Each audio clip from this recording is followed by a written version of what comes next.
Okay, my name is Joe Schenck. I am supposed to be a retired San Jose police officer slash sergeant.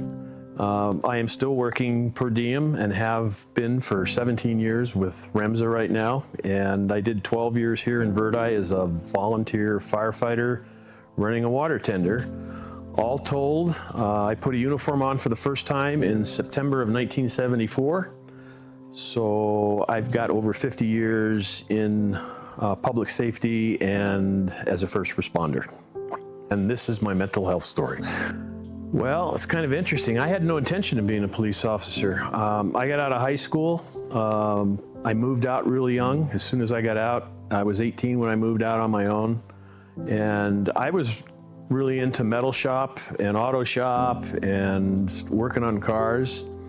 And my intention was to go to college to take industrial arts, and I was going to get a degree and teach at the high school level. Because I was living on my own and working full time, I had to take an elective in college to maintain my full student status, and it had to fit into a certain time frame. And the only elective that worked for my days and my hours was Introduction to Law Enforcement. So I took an Introduction to Law Enforcement class, which required a ride-along, and I went on a couple of ride-alongs, and I was hooked, and it just clicked with me. Oh yeah, I remember who I went out with, who I rode with. Yeah, I remember the call sign. I'm real weird with stuff like that. We were the wagon master, the paddy wagon. It was with Walt Adkins, who was an officer at the time, and our call sign was 6391. Yeah. So that's like 50 plus years ago. People go, how do you remember stuff like that? And I go, I don't know, I'm weird. You know, I think part of it really was, we were, you know, the wagon master, you dealt with a lot of the winos, as we call them then. I guess you call them transients now or whatever, but and we had other calls that we handled. But, you know, I think what it was there's a certain feeling you get when you go out and you actually feel like you're doing something. I mean, accomplishing something, helping people out. And as corny as that sounds, I've always told people that what I enjoy it, and I still enjoy it, is you may run 8 calls, whether it's on an ambulance, on a fire rig, or at the PD, and they might be mundane calls, but you'll get that one call where you walk away and you go, you know what? I really made a difference, and that makes it, to me, it makes it all worthwhile. Yeah, and it always has.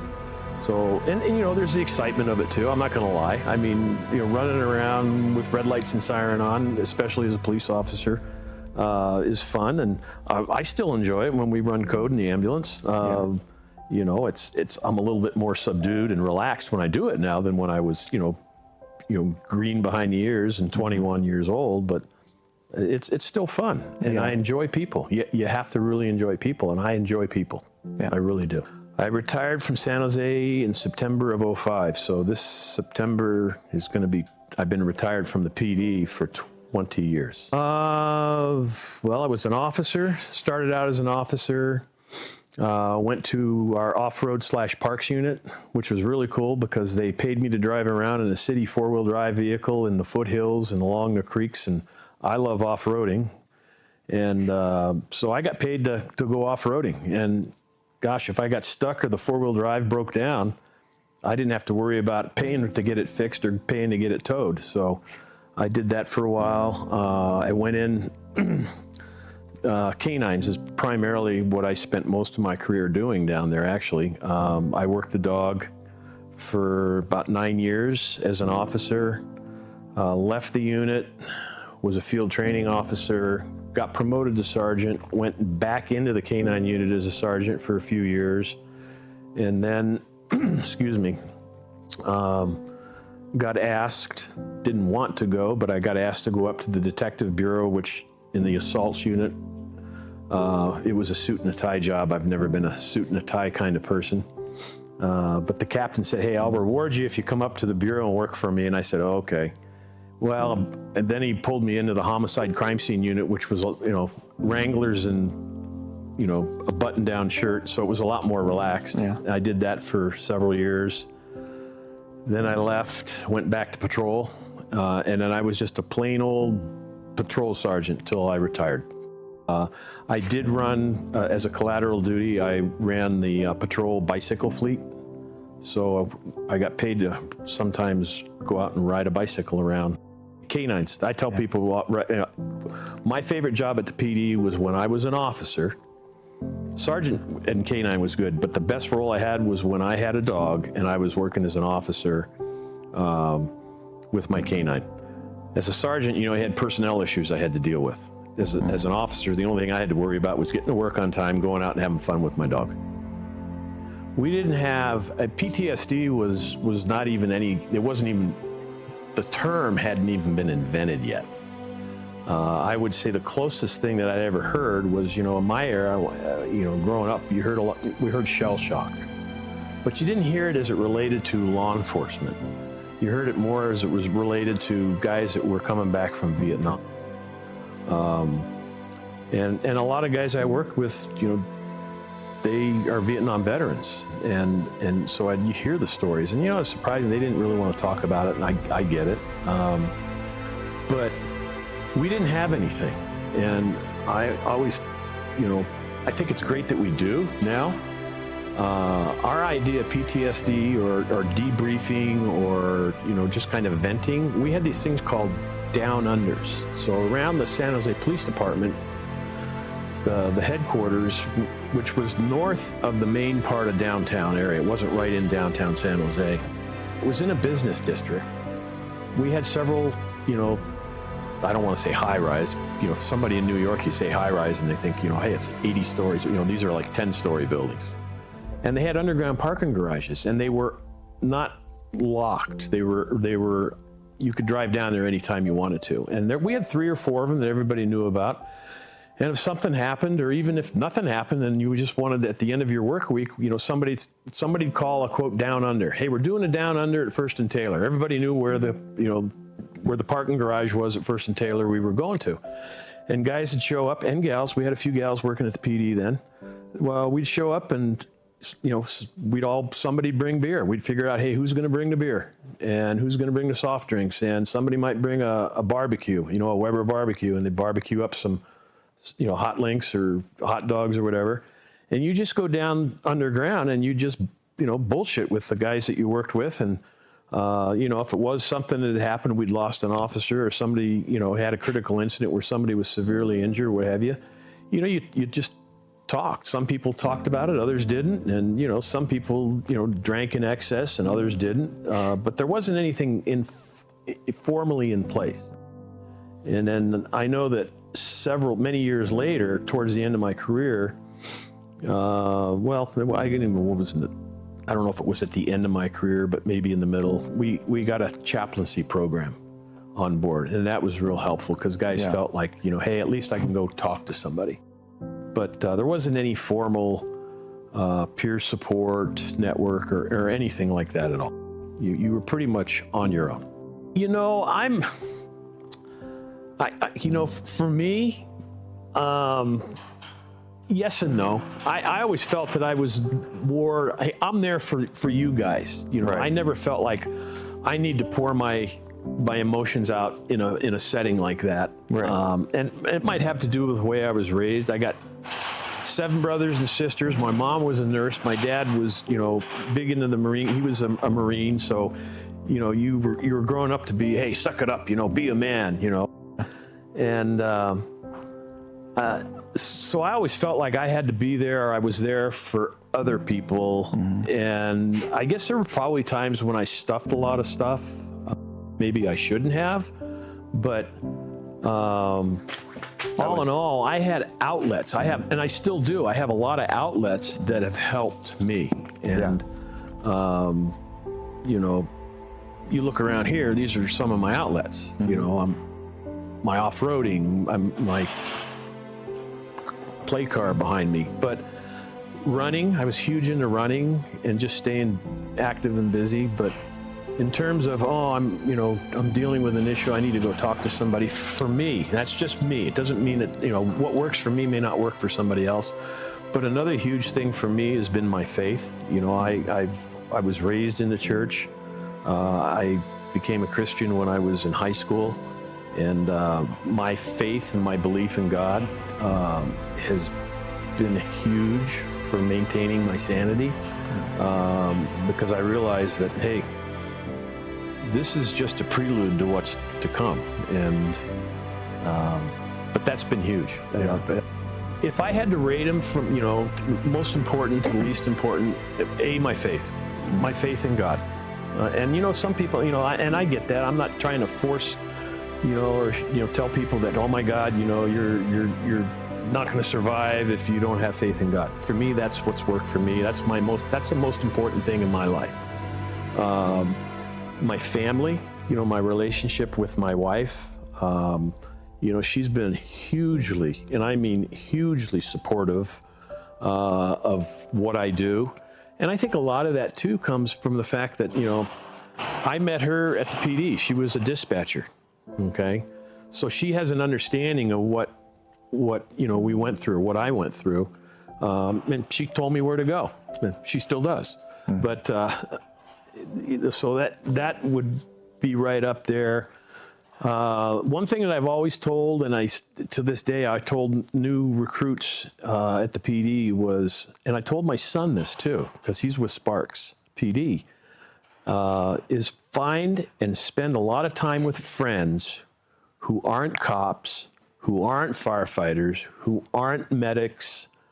A lot of my friends throughout the years that I've done stuff with, guy owns an HVAC, he owns an HVAC business. Another guy, owns a fire protection business. Other, welding shops. People that don't have anything at all to do with what I was doing. Right. It just gives you a different perspective on life. Now they all want to hear the story. Say, hey, what happened last week that was really cool?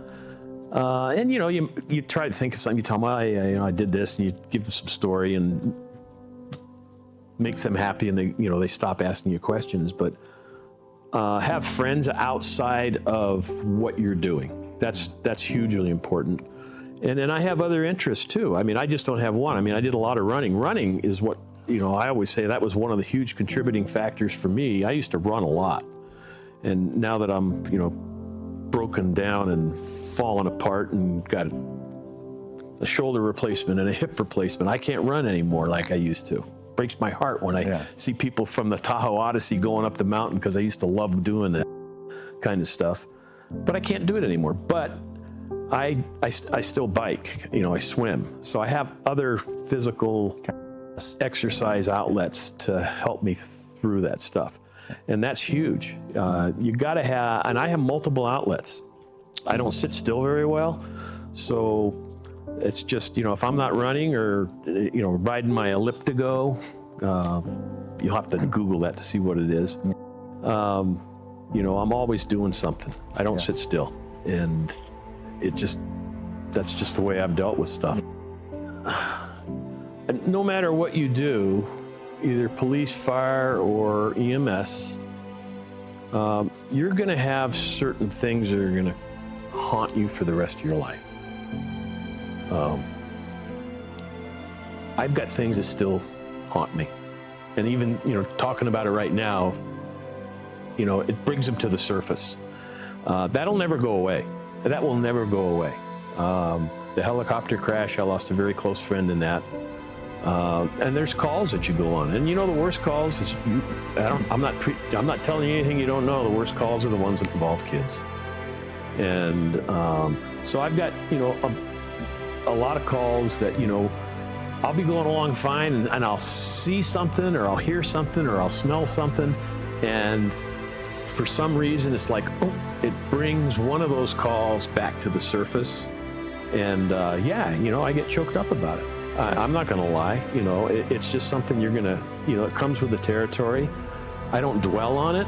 I just realize that, it is what it is. And I got my faith to fall back on. If it really bothers me, my wife has heard me many times, something will come up and she'll say, "Are you okay?" And I go, "Yeah, it reminded me of this one particular call." And she'll say, "Hey, I'm sorry," but I don't think that, and I think it's good to be able to share that with somebody, but it'll never go away. You know, there's just, I'm sure you've been in this business long enough. You've got certain calls, and I'm sure that, you know, eat away at you from time to time. They come to the surface and they raise their nasty head, and you deal with it, and then it, you know, it goes back away, but it's never going to go away. Yeah. What's important is that you have somebody that you can share with, some way to deal with it in a constructive way, not a destructive way. I've seen a lot of friends, and I've lost some friends who, you know, drank themselves to death or got involved in you know, drugs, prescription drugs, because they didn't know how to deal with it. And I can't speak to everybody on that. You know, maybe, I don't know. I know that I just came to the conclusion, and I don't really know when. I can't tell you that, hey, on such and such a day to such and such a year. I just, through all these years, I've just come to the realization that you can't forget them. You're just not going to forget them. I mean, you can't, you know, you can't say, oh, it didn't happen, never happened, it never happened. It did happen, you know, and that's part of life. It's unfortunate, but, you know, you deal with it. And if I need to talk to somebody about it, I will. I'll talk to my wife, you know, and then again, what I fall back on is my faith, you know. We're here for a short period of time, and there's a bigger and a better place that I'm going to when I'm not here anymore. I don't know if you'd call it jaded. I'm more of a realist. Right. You know, maybe somebody who's not in this line of work might say, oh, he's jaded. I'll tell you one thing that, you know, and I didn't mention it, but when you talk about that is you got to have a sense of humor in this job too. If you don't have a sense of humor and you can't laugh at yourself and at your coworkers too, you know, that's huge. And so, I know what you mean when you say jaded. I mean, I can think of a bunch of guys I worked with that, and some that I worked with, you know, even up here, that, holy smokes, do you ever smile? You know, you know, you're taking this way too seriously. I mean, you've seen it. I mean, you go on some of these calls and it's like, I can't laugh. It's not professional, but you just want to bust a stitch, you know? And I don't think so. I you know, maybe a little bit, and maybe there are spurts where I might be, you know, I'm tired, or I've had a rough week, or, you know, I'm in an assignment working with somebody I don't like, where, you know, people might go, man, he's really in a crappy mood. Jaded? No, I don't think so. You know, now I got some friends and some, I should say, acquaintances and people that I know that might say, oh yeah, you're jaded. You know, you're a typical cop, or you're, you know, and it's like, well, no, I'm not. I don't like to consider myself typical. I'm special. I'm so sure. Yeah. So, but no, I don't think of myself as ever being jaded. But yeah, it's like anybody else. You got your good days and your bad days, and sometimes, you know, you may be in a crappy mood, and somebody might look at that doesn't know you and go, yeah, he's a jaded cop, or he's a jaded, you know, medic, or he's a jaded firefighter. Yeah. No. Well, I retired. People ask me all the time, do you miss it? Would you do it all over again at the PD? And I go, yeah, I do miss it. I missed my career in law enforcement. It went by so amazingly fast because I worked with some amazing people, and we did some amazing things in San Jose. I mean, we were the PCP capital of the world, and San Jose is not a small town. And we ran that city. We were in charge. You know, if you were a crook in San Jose, we took care of business, and we did it ethically, and we did it morally, and, you know, so when I answer that question, I go, yeah, I wouldn't want to do it now, to be honest with you. I'd do it all over again in a heartbeat, in the time frame that I did it, and with the people that I worked with. It was the time of my life. I'll never forget it. I don't believe for 1 minute that there's systemic racism in our police departments. I think that whether you're a policeman or a fireman, a painter, a computer programmer, there's racism in this world. It's not going to go away. But to paint a picture, take a broad brush and paint all firemen or all priests or all policemen as racists or sexual predators because you got a small minority that have, shamed that uniform is wrong, and that's what I see now has happened, is they've taken the broad, and so I think cops especially now they're in a fishbowl. I mean, you can't pick your nose and get away with it now because everybody's got a video camera, and that's the first. Oh, he picked his nose on duty, and that's unprofessional. We want something done about it. I told my son, I said, there was a time when I worked midnights. Yeah, if you had to go to you had to go water a bush somewhere, you went behind a, grocery store and went to the bathroom. Yeah. Took a leak. I'm not going to candy coat it. I told him, I said, you can't do that anymore. There's a camera everywhere. I said, you get caught in the middle of the night taking a leak behind, Rayleigh somewhere. Someone's going to see it, and someone is going to call and complain, and they're going to want to fire you because, you exposed yourself indecently at 2 o'clock in the morning in an alleyway behind the grocery store. So, yeah, I wouldn't want to do it again. Yeah. Not in today's day and age. Kudos to him. And I remember when I got hired, we had guys, you think about it, in the mid-'70s, we had guys that started their career after World War II. I mean, they did 30 years in law enforcement, and you go, wow, it's 1975. These guys started in 1945. And when you're, 20, 21 years old, and you're hearing a guy, say, hey, yeah, I started my career when World War II ended, I'm sitting there going, holy crap, you're old, But now, when I got hired, all these old timers that were retiring were saying, oh yeah, this job, it was great at one time. We used to do we used to do so much more we could get away with. And now, our hands are tied. You can't do this. I mean, for God's sake, in the 40s, 50s, and 60s, if you were a burglar, in the middle of the night, breaking into a commercial building and you stole something and you were running from the police, in a lot of agencies, you got shot. It was okay. Okay. It wasn't when I got hired. Boy, if you shot a crook, running away, you better just plan on going to jail and, selling, popsicles on the corner for the rest of your life. So it has changed. And law enforcement's always going to change. And so but it's still a great job. And so that's what I told Tyler. I said, hey, I was able to do a lot more different things because of the time, and now times have changed, and people are expecting different things from their law enforcement community than they did when I was a cop. So, yeah. The old days of what they called, the old beat cop, walking the beat, taking Junior and kicking him in the pants and taking him home and throwing him in the front door and go, hey, I just caught your kid doing this, take care of it. You lay your hands on a kid now like that, put a boot in his butt for doing something. Oh my God, you've brutalized him. How dare you touch my kid like that?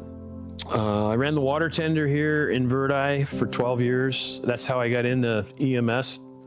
The volunteers here in Verdi convinced me that they needed a water tender operator. I had a Class A license, could drive a semi-truck with a 13 speed, and they didn't have a whole lot of people that were able to do that. So they said, hey, we'd like you to join the volunteer fire department. And I go, well, don't I have to work my way up to, quote, in San Jose, we call them engineers. Up here, they're operators.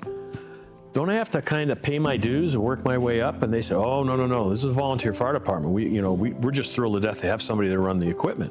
And I said, okay, so long as I don't have to do all that hose pack thing and running in the burning buildings and all that other stuff. I says, because if I wanted to be a fireman, I'd have been a fireman, not a cop. And so that's how I got into it. And then the opportunity to go to an EMS class for free up at the training center was made available. And I thought, cool, I like to hunt, I like to off-road, ski. I says, probably having some good basic first aid skills would be a good thing. So I went to the free EMS class, the EMT, up at the training center, which meant I had to do third rides, which was kind of like when I first did my rides with the PD. It was kind of like, hey, this is kind of cool. But I'm in the back of the ambulance. And the gal that taught the class or coordinated it was also a medic, or she was an intermediate working at REMS at the time, Kat Fivelstad. I think everybody knows Kat pretty well. And I asked her, I said, hey, Kat, what do I got to do to be able to sit in the front seat? Because sitting back here sucks. She goes, well, you'll have to you have to become an intermediate at the time, or advanced. And then you have to get hired, and then you have to do, tie or tap or whatever you want to call it. And so long story short, 17 years later, here I am, still working per diem on a box. And, I have friends and family that ask me, are you ever going to really retire? And my response is, maybe. I still like doing it. Yeah. I'm still able to do the job. I still enjoy the job. I enjoy the people. I enjoy those few times where you actually can say, hey, we saved somebody's life, or we, maybe not necessarily saved their life, but that call meant something. And if I can, I'll never forget this one call as an intermediate. We had, it was a standard. It was the call going to a SNF, or not a SNF, but like assisted living facility. 90-year-old lady, the typical, she fell down in the middle of the night in the bathroom, and she'd been laying in, her feces and urine all night long. And the staff found her in the bathroom and called 911, and we get there, and, you have to clean her up and, get her packaged on the ambulance. We're taking her in and to the hospital, and she was dehydrated. And so I was, trying to get an IV going, and she kept grabbing my hand. And as I was trying to start the IV, and I'm thinking to myself, ma'am, I've got all this training. I got all this stuff in the ambulance, and I'm really cool. I'm going to do all these wonderful things to make you get better. And, I'm thinking to myself, why are you fighting me? I'm trying to get an IV going so I can get you some fluids, what have you. And she kept grabbing my hand, and finally she grabbed my hand or my arm. And she ended up grabbing my arm, and then she walked her hand down and she just held my hand. And it was at that moment I thought, she doesn't give a shit about an IV. She doesn't care about anything else. She just wants somebody there with her. She just wanted a hand to hold. And that's all I did. I said, okay, you're not getting an IV. I said, the only thing I'm going to do for you is I'm going to sit here, I'm going to let you hold my hand, and I'm going to be there for you.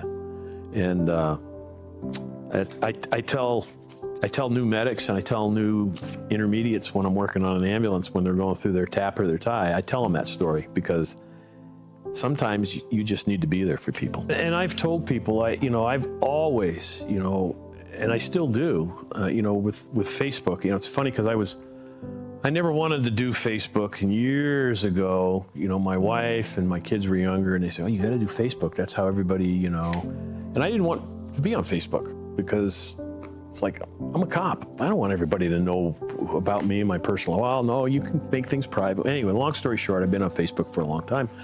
And I use it primarily, I stay in touch with a lot of people I used to work with. And I see a lot of the posts, people that I currently work with. And I occasionally, and I've always put on there, hey, I let people know, not only there, but if you ever need to talk to somebody, I'm there anytime, day or night. I don't care. If somebody was able to get a hold of me at 3 o'clock in the morning while I'm sleeping to pour their heart and their soul out about something that they're dealing with, and it keeps them from doing something stupid like taking their life, I'm there in a heartbeat. I don't give a shit what time of day it is or what I'm doing. And I'll always feel that way. That's just, it's important. I don't want anybody to ever feel like, oh, I don't want to call them. It's 3 o'clock in the morning, and I'm going to wake them up. Yeah. Call me, please, because I'd feel terrible if I found that out. I wake up the next morning and I got a good night's sleep, but then I found out that they were thinking about calling me and didn't want to wake me up. Yeah. Wake me up. We had a couple. We had a couple that committed suicide. And, you know, some of them were unexpected. You know, it was like, holy crap. I never thought in a million years that they'd do that, you know, because, and those are the ones those are the ones that, you know, even in this field, shock the crap out of you. I mean, it's like, I'd have never thought in a million years that they'd do something like that, you know, but they were putting that front out there and they were keeping it inside. And I guess what I would say to anybody out there, if you're putting up that front and you're keeping it inside, don't do that. It's okay to be human.